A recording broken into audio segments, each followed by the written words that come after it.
जो सिंहला पीपुल से श्रीलंका में वो 74% इनका पॉपुलेशन था, जबकि तमिल स्पीकर का 18% मात्र, ओनली 18% तमिल स्पीकर बोलते थे। और जबकि क्रिश्चियंस जो थे वो क्रिश्चियन कितने थे, बोथ लैंग्वेज बोला करते थे 1%, 78 ये जो तमिल क्रिश्चियन जो तमिल और सिंहल बोला करते थे, ये दोनों बोला करते थे। तो ये है, इसको पूरा ध्यान से आप देख लीजिएगा। तो इस ढंग से हमने देखा कि वहाँ का रियल सिचुएशन बेल्जियम का और श्रीलंका का क्या था। तो बेल्जियम में हमने देखा कि वहाँ मेजोरिटेरियन कौन थे, मेजोरिटी में कौन थे और माइनॉरिटी में कौन थे।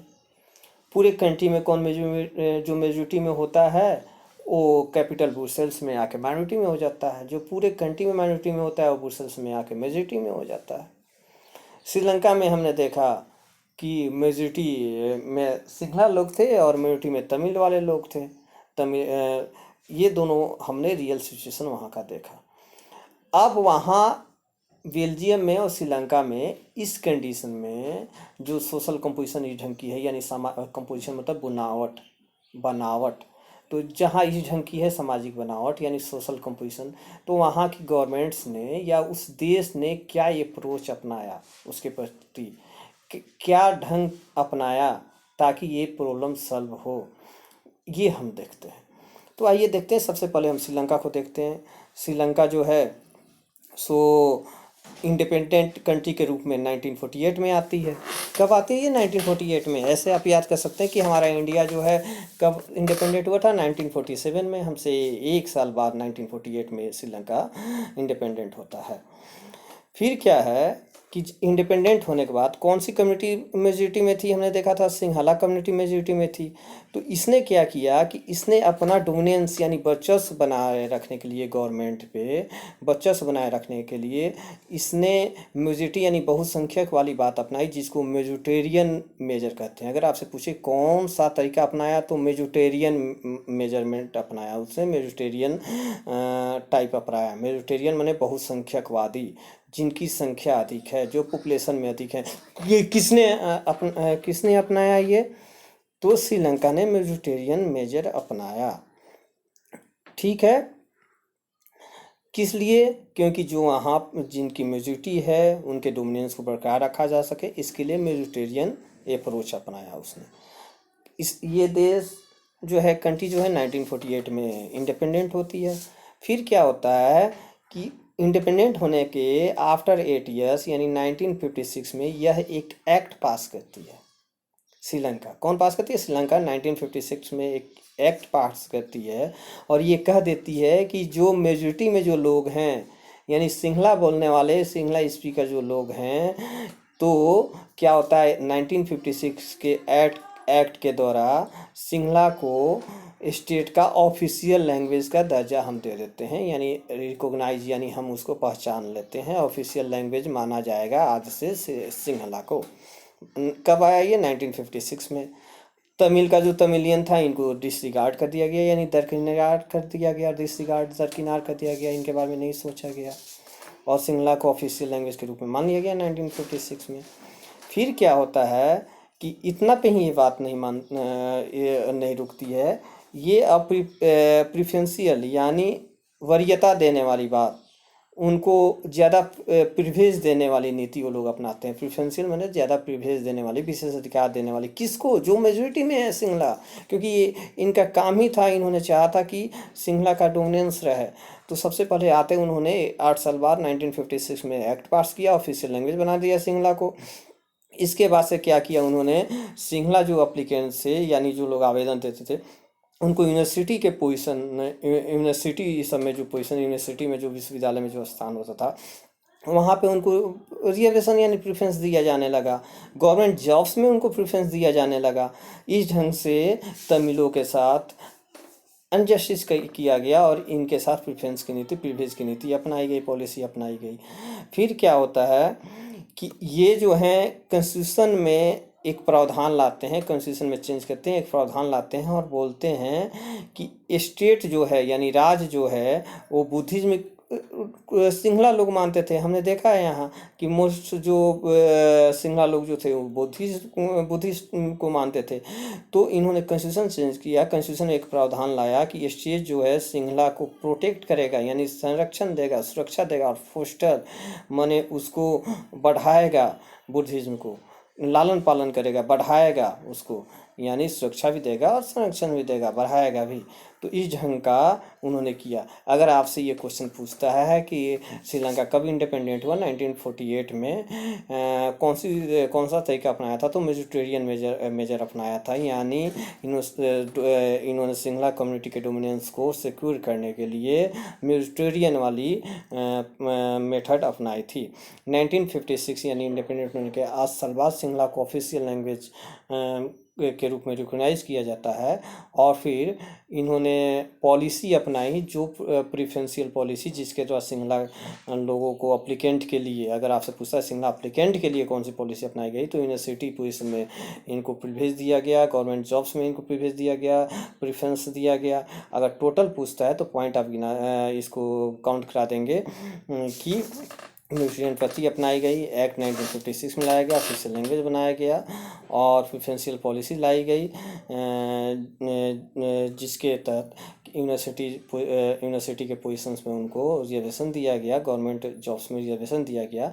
फिर से एक नया कॉन्स्टिट्यूशन स्टिपुलेट किया गया, उसमें एक प्रावधान डाला गया, प्रोविजंस डाले गए, जिसके अंदर क्या किया गया कि बुद्धिज्म को प्रोटेक्ट एंड फोस्टर करने की बात की गई।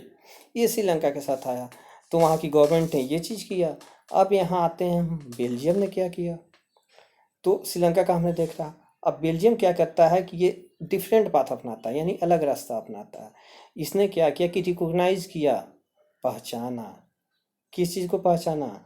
इसने पहचाना कि भाई हमारे यहाँ रीजनल डिफरेंसेस है, यानी प्रादेशिक विभिन्नता है। जैसे हमारे यहाँ के लोगों ने, इंडिया के लोगों ने, हमारे प्यारे देश के लोगों ने अपनाया कि बिहार का अपना एक प्रॉब्लम है, रिलीजन प्रॉब्लम, तमिलनाडु का अलग रीजनल प्रॉब्लम है, मद्रास का अलग है, महाराष्ट्र का अलग है, आंध्रा का अलग है, पंजाब का अलग है, असम का अलग है। तो हमने रिलीजन डिफरेंसेस पहचाने। सेम वैसे ही बेल्जियम के लोगों ने इस रीजनल डिफरेंसेस को पहचाना, कल्चर डाइवर्सिटीज को, यानी सांस्कृतिक विभिन्नताओं को पहचाना। ये हमने भी पहचाना है, रीजनल डिफरेंसेस, कल्चरल डाइवर्सिटीज। इसी तरह उन लोगों ने भी रीजनल डिफरेंसेस, कल्चर डाइवर्सिटीज को रिकॉग्नाइज किया, पहचाना उसको, और कि भाई इसी के अनुसार हमको काम करना होगा, नहीं तो हमारा देश जो है सो टूट जाएगा। तो इसको पहचाना। कॉन्स्टिट्यूशन में तो इन्होंने भी सुधार किया, अमेंड किया, संशोधन किया। 4 टाइम्स इन्होंने कॉन्स्टिट्यूशन में किया अमेंडमेंट, और लेकिन चारों टाइम ये पॉजिटिव के रूप में किए। इन्होंने कहा निगेटिव के रूप में किया था, कॉन्स्टिट्यूशन में ये चीज़ डाला था, लेकिन इन्होंने पॉजिटिव के रूप में 4 बार जो है 4 टाइम्स कॉन्स्टिट्यूशन को अमेंड किया, ताकि सभी लोग सेम कंट्री में एक साथ अच्छे से पीसफुली रह सके। ठीक है। और इन्होंने उसके बाद जो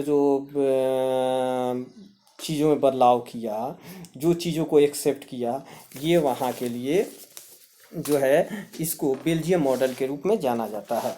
तो इन्होंने क्या किया, इन्होंने पहला पॉइंट अगर आपसे पूछता है कि उन्होंने बेल्जियम मॉडल क्या था, या उन लोगों ने क्या किया, बेल्जियम वाले लोगों ने इसके लिए कौन सा अप्रोच अपनाया, तो आप कहेंगे कि उन्होंने रिकॉग्नाइज किया रीजनल डिफरेंसेस को, कल्चरल डाइवर्सिटीज को, और उन्होंने कॉन्स्टिट्यूशन में 4 टाइम्स अमेंड किया ताकि सब कोई पीसफुली रह सके सेम कंट्री में। फिर बेल्जियम मॉडल की जहाँ तक बात आई, तो इसमें उन्होंने कॉन्स्टिट्यूशन में ये प्रोविज़न डाला, कॉन्स्टिट्यूशन में ये प्रोविज़न बनाया कि जो सेंट्रल गवर्नमेंट होगी, वहाँ 2 तरह का था। एक हमने देखा पूरा कंट्री में जो है सो जिनकी मेजॉरिटी है वो कैपिटल ब्रुसेल्स में नहीं है, तो इन्होंने 3 तरह की गवर्नमेंट बनाई, सेंट्रल गवर्नमेंट, स्टेट गवर्नमेंट, और एक कम्युनिटी गवर्नमेंट हम लोग आगे देखेंगे। तो सेंट्रल गवर्नमेंट जो है, यानी सेंट्रल गवर्नमेंट में इन्होंने क्या किया कि सेंट्रल गवर्नमेंट में इन्होंने कहा कि डच बोलने वाले और फ्रेंच बोलने वाले, जो ये दोनों जो लैंग्वेज बोलने वाले लोग हैं, सेंट्रल गवर्नमेंट में मिनिस्टर जो हैं दोनों के इक्वल रहेंगे, यानी बराबर संख्या में दोनों के मिनिस्टर रहेंगे। यानी डच लैंग्वेज वालों के जितने रहेंगे, फ्रेंच वालों के भी उतने ही रहेंगे। पहला काम इन्होंने ये किया कि भाई उनके बीच के का डिस्प्यूट जो है, कन्फ्लिक्ट जो है, ख़त्म हो।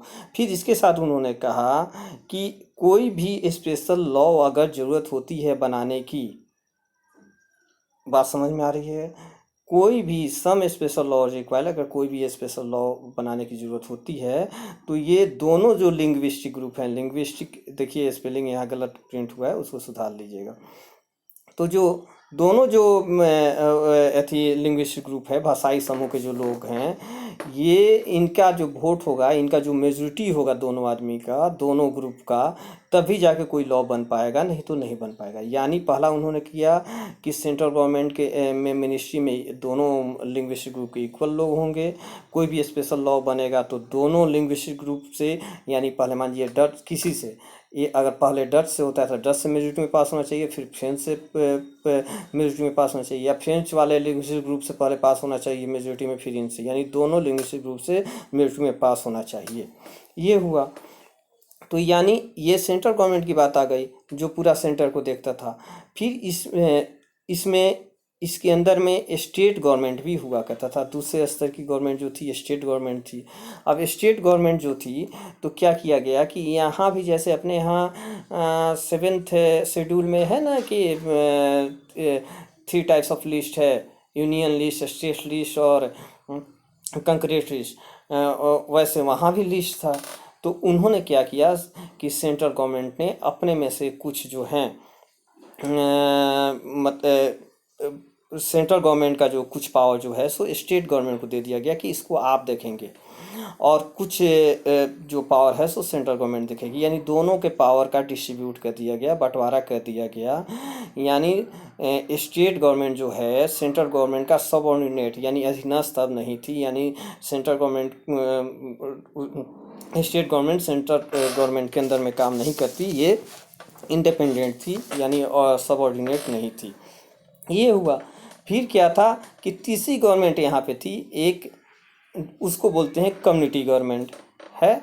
कम्युनिटी गवर्नमेंट इसको तीसरे टाइप का जो गवर्नमेंट थी, यानी गवर्नमेंट हमेशा में 3 गवर्नमेंट आई, सेंट्रल गवर्नमेंट, स्टेट गवर्नमेंट और कम्युनिटी गवर्नमेंट। कम्युनिटी गवर्नमेंट जिसको हिंदी में सामुदायिक सरकार बोलते हैं, इसको जो है पीपुल चुनते थे। कम्युनिटी गवर्नमेंट के जो लोग थे उनको कौन सा लोग चुनते थे, उनको ऑर्डिनरी पीपुल चुनते थे, और उनको हर लैंग्वेज के लोग चुनते थे। यानी मान जाइए कि डच वाले लोग जो हैं वो अपने में से लोगों को चुनेंगे, फ्रेंच वाले जो हैं वो अपने ग्रुप अपने लैंग्वेज में से लोगों को चुनेंगे। ये नहीं मैटर करता था कि वो ब्रुसेल्स में रहते हैं या किसी और स्टेट में रहते हैं, किसी और स्टेट में रहते हैं, बस लैंग्वेज के हैं। हर लैंग्वेज वाले लोग अपने लोगों को इलेक्ट करते थे, जो मिलके एक कम्युनिटी गवर्नमेंट बनाते थे। ठीक है। अब क्या था कि जैसे हमने देखा कि सेंट्रल गवर्नमेंट और स्टेट गवर्नमेंट के बीच में पावर का डिस्ट्रीब्यूशन था, वैसे ही कम्युनिटी गवर्नमेंट में भी था। कम्युनिटी गवर्नमेंट का क्या काम था? कम्युनिटी गवर्नमेंट का काम था कि कल्चरल से संबंधित, एजुकेशनल से संबंधित और लैंग्वेज से रिलेटेड जो इशू है सो उस पर इनका पावर था कम्युनिटी गवर्नमेंट का।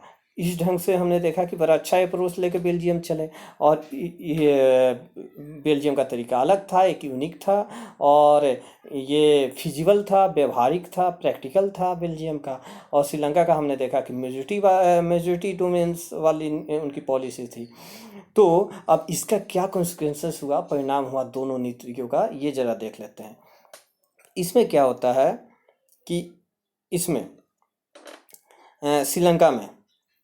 श्रीलंका में क्या ये चूँकि जो मेजोरिटी वाली बात थी, मेजोरिटेरियन जो चीज़ अप्रोच जो अपनाई गई थी श्रीलंका में, इसके कारण से धीरे धीरे क्या होता है कि उनमें, यानी जो लोग तमिल वाले लोग थे उनमें अलगाव की बात आने लगती है, एलिनेशन का बात आने लगता है। उनको लगने लगता है कि हम तो यहाँ बेगाने हो गए हैं, हम तो यहाँ अब्दुल्ला की शादी में बेगाने हो गए हैं, हमारे साथ कुछ अजीब ढंग की चीज़ें की जा रही हैं, जैसे ये देश हमारा नहीं है, हम यहाँ के नहीं हैं, हमको अपनाया नहीं जा रहा है ना, हम माइनॉरिटी में हैं तो हमारे साथ डिस्क्रिमिनेट किया जा रहा है।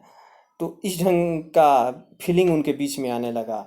फिर क्या था कि अब इस फीलिंग के साथ वो देखने लगे कि भाई यहाँ जो पॉलिटिकल जो पार्टीज़ बनी हैं, ये पॉलिटिकल पार्टी जो हैं इनके डिमांड्स को लेके भी सेंसिटिव नहीं है, यानी संवेदनशील नहीं है। इनके लैंग्वेज को लेके कि इनके लैंग्वेज को प्रोटेक्ट प्रिजर्व किया जाए या फोस्टर किया जाए, उसके लिए नहीं। कल्चर को प्रोटेक्ट फोस्टर किया जाए या इनको किया जाए, उसके लिए यहाँ की पॉलिटिकल पार्टी जो है सेंसिटिव नहीं है, इनको लगने लगा।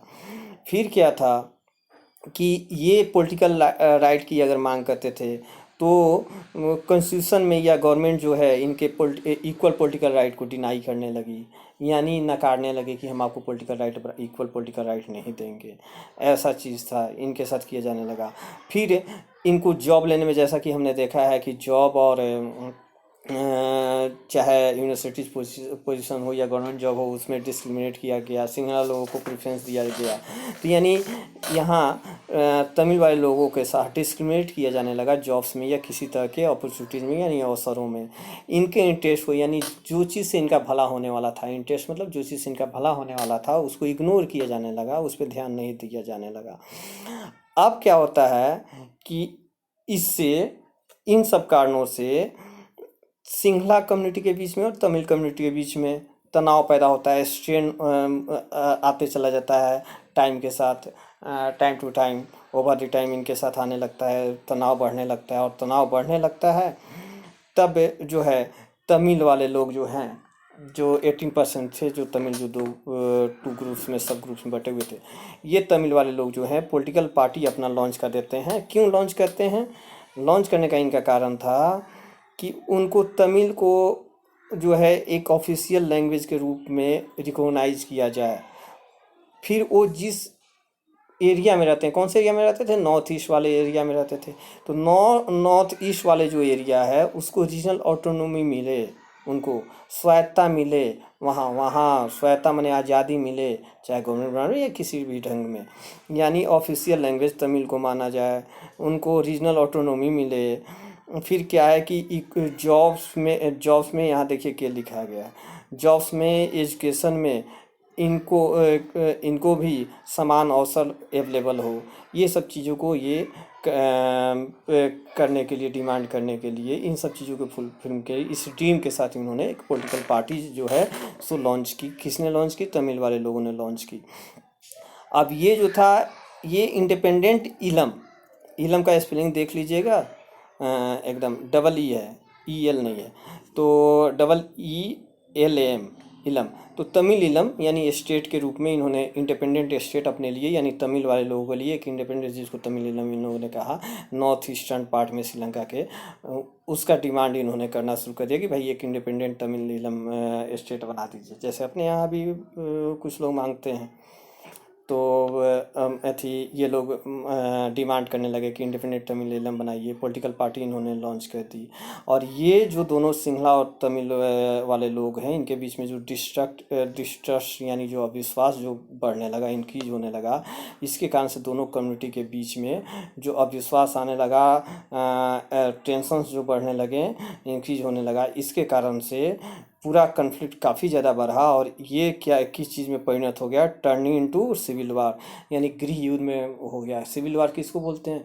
सिविल वार का मतलब कि मान लीजिए गवर्नमेंट है, गवर्नमेंट के विरुद्ध में वहाँ के अंदर के लोग ही अगर वायलेंट या कैसे भी अगर उनके विरुद्ध में अपोज करने लगते हैं उतर के, और एक विरोध जैसी, हिंसक जैसी स्थिति उत्पन्न हो जाती है, काफ़ी ज़्यादा अव्यवस्था वहाँ पे आ जाता है, मिसमैनेजमेंट वाली, तो उसको सिविल वार का रूप दिया जाता है, यानी गृह युद्ध का।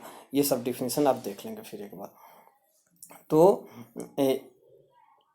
इसका कंसेंसस यानी श्रीलंका का परिणाम ये हुआ कि देश टूटने के कगार पे आ गया, सिविल वार में आगे परिणत हो गया।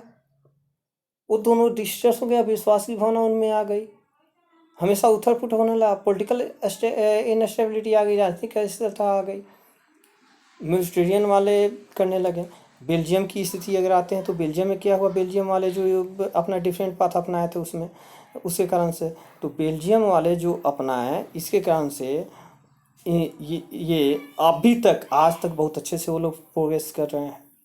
उन बहुत शांति पुली मतलब कि पीसफुली वो काम कर रहे हैं अपना। कंट्री बहुत अच्छे से स्मूथली एकदम अच्छे से जा रहा है। इन्होंने जो तरीका अपनाया उससे एवॉइड उन लोगों ने किया। किस चीज़ को एवॉइड किया? यानी नागरिकों के बीच में जो स्ट्राइफ तनाव जो होता है, जो लोगों के बीच में, या मेजर जो कम्युनिटीज़ है, जैसे बेल्जियम में फ्रेंच और डच वाले जो लोग थे, जो मेजर कम्युनिटी के रूप में, तो इनके बीच में जो तनाव होने वाला था, डिस्प्यूट जो हो जाती है अगर सही ढंग से नहीं इसको मैनेज किया जाता, तो उस स्ट्राइक को, उस टेंशंस को इन लोगों ने अवॉइड किया, पहला चीज़ किया, है ना। फिर उसके बाद इन लोगों ने क्या किया कि इन्होंने लिंग्विस्टिक लाइन, यानी लिंग्विस्टिक मतलब भाषा बोलने वाले, उस लाइन पे, यानी उस तरीके पे जो लोग भाषा बोलते हैं, जैसे डच और फ्रेंच, उनको रिजर्वेशन दे के, उनको बराबर का रख के, जैसे मिनिस्टर को बराबर सेंट्रल गवर्नमेंट में रखा गया, स्टेट को अलग पावर दी गई, ब्रुसेल्स के लिए अलग गवर्नमेंट बनाई गई, कम्युनिटी गवर्नमेंट बनाई गई। यानी लिंग्विस्टिक लाइन जिसको उन लोगों ने देखा कि यहाँ से प्रॉब्लम हो सकती है, उसको लेके उन्होंने अपना प्लान तैयार किया। फिर क्या हुआ कि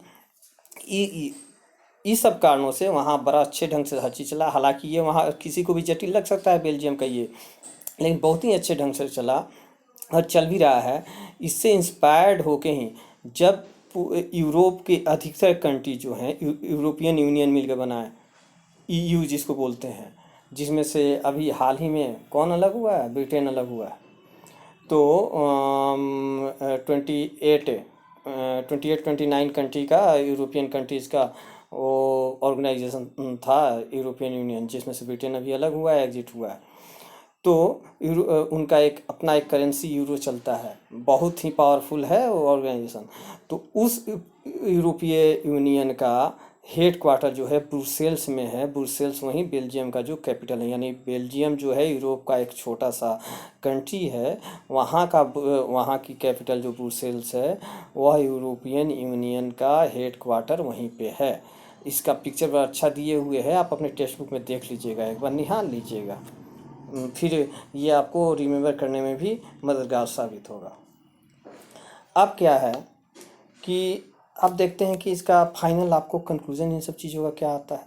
तो फाइनल कंक्लूजन ये आया कि बेल्जियम जो है रियलाइज़ किया, किस चीज़ को रियलाइज़ किया कि भाई अगर हम दूसरे किसी के, हर किसी के, यानी डिफरेंट जो कम्युनिटी है, चाहे समुदाय है डिफरेंट, या रीजन है यानी प्रदेश है, यानी डिफरेंट कम्युनिटी डिफरेंट रीजन के लोगों को यानी डिफरेंट कम्युनिटी डिफरेंट रीजन के फीलिंग्स को, उनके इंटरेस्ट को, यानी अगर हम रिस्पेक्ट करेंगे और उसको उचित फेयर एक इम्पोर्टेंस देंगे, जिससे हमारा कंट्री जो है सो बचेगा और पीसफुली चलेगा।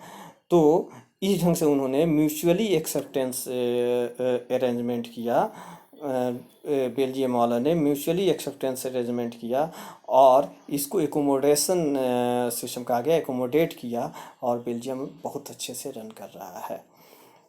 इसके उल्टा में श्रीलंका ने क्या किया? कॉन्ट्रास्टिंग एग्जाम्पल, इन्होंने कॉन्ट्रास्टिंग तरीका अपनाया। इनके कारण से क्या हुआ कि जो मेजॉरिटी कम्युनिटी जो है, ये बल पे फोर्स करके डोमिनेंस करना चाहती थी। डोमिनेंस के यहाँ एन कर लीजिएगा, जो थी अपना डोमिनेंस जो करना चाहती थी मेजॉरिटी, यानी सिंगल ग्रुप के लोग माइनॉरिटी वाले लोगों पे, तमिल वाले लोगों पे, और पावर शेयर नहीं करना चाहती थी। इसका नतीजा ये निकला कि कंट्री, पूरे देश की एकता जो है, यूनिटी जो है, खतरे में आ गई। ये क्या शो करता है? ये यही शो करता है कि अगर मेजॉरिटी जो कम्युनिटी है, यानी बहुसंख्यक जो समुदाय है, अगर वह बल पे माइनॉरिटी को या किसी को अगर पावर शेयर नहीं करता है और डोमिनेंस एस्टेब्लिश करने की कोशिश करता है, तो ये कंट्री के यूनिटी के लिए बहुत ही डेंजरस है, ख़तरनाक है, पॉलिटिकल अनस्टेबिलिटी आएगी। तो ये चीज़ जो है सो हमने इन दो एग्जांपल्स देखा। अब हम इसके बाद पावर शेयरिंग को पढ़ेंगे, जो ये समझने में काफ़ी हेल्पफुल होगा। एक बार जरा देख लेते हैं कि आज हमने क्या क्या देखा है। सबसे पहले हमने पावर शेयरिंग के लिए हमने मैप देखा। मैप में देखा कि बेल्जियम कहाँ है और श्रीलंका कहाँ है, उसका लोकेशन देखा। फिर हमने पावर शेयरिंग को समझने की कोशिश की।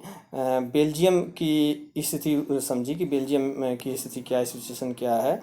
फिर उसके बाद हमने श्रीलंका की स्थिति समझी। फिर उसके बाद जो है इन लोगों ने, श्रीलंका वालों ने और बेल्जियम वालों ने क्या क्या अप्रोच अपनाया। श्रीलंका और बेल्जियम वालों ने ये देखा कि इन्होंने काफ़ी दोनों एकदम कॉन्ट्रास्ट यानी उल्टा अप्रोच अपनाया। बेल्जियम वालों ने जो अपनाया उसका उल्टा श्रीलंका वालों ने आया। श्रीलंका वालों ने मेडिटेरेनियन अपनाई, बेल्जियम वालों ने एकोमोडेशन सिस्टम अपनाया। और जब दोनों ने अलग अलग अपना अप्रोच अपनाया तो उसका कॉन्सिक्वेंसेस या परिणाम क्या हुआ, ये हमने देखा कि श्रीलंका जो है में हमेशा के लिए इनस्टेबिलिटी आ गई, यूनिटी डेंजर में पड़ गई, सिविल वार में टर्न अप हो गया। और बेल्जियम जो है बहुत स्मूथ गति से बढ़ा, और इतना स्मूथ गति से बढ़ रहा है पीसफुली कि अपने देश के लिए भी अच्छा है। और यूरोपियन कंट्री जो हैं अधिकतर मिलकर यूरोपियन यूनियन एक ऑर्गेनाइजेशन बना है जो काफ़ी पावरफुल है। उसका हेड क्वार्टर जो है बेल्जियम की कैपिटल ब्रुसेल्स में बनाई गई। फिर इससे हमको क्या मिलता है, ये बेल्जियम और श्रीलंका का ये देखने के बाद उनका अप्रोच और कॉन्सिक्वेंसेस, इस पे हमने नज़र डाला कि अगर हम बेल्जियम वाली पद्धति अपनाते हैं, उस ढंग से करते हैं, सबको एकोमोडेट करके मेजोरिटी माइनॉरिटी या सबके फीलिंग को चलते हैं, तो ये कंट्री के लिए सोशल ग्रुप के लिए बहुत ही अच्छा होगा। जबकि अगर मेजोरिटी वाली मेथड अपनाएंगे श्रीलंका वाली, तो ये कंट्री के यूनिटी के लिए और सोशल ग्रुप्स के लिए बहुत ही डेंजर होगा, और इससे कंट्री टूट के कगार पे आ जाएगी और सिविल वार में तक आ सकती है। ओके, थैंक यू, खुश रहिए। फिर अगली वीडियो में हम मिलेंगे पावर शेयरिंग के बचे हुए चीज़ों के साथ, जिसमें हम फॉर्म्स ऑफ पावर शेयरिंग के बारे में पढ़ेंगे। पहले हम पढ़ेंगे कि why power sharing is desirable, फिर पढ़ेंगे फॉर्म्स ऑफ पावर शेयरिंग, और अगले वीडियो में कोशिश करेंगे कि इस चैप्टर को ख़त्म कर दें। उसके बाद हम क्वेश्चंस आंसर को इसके डिस्कस करेंगे। ओके, खुश रहिए।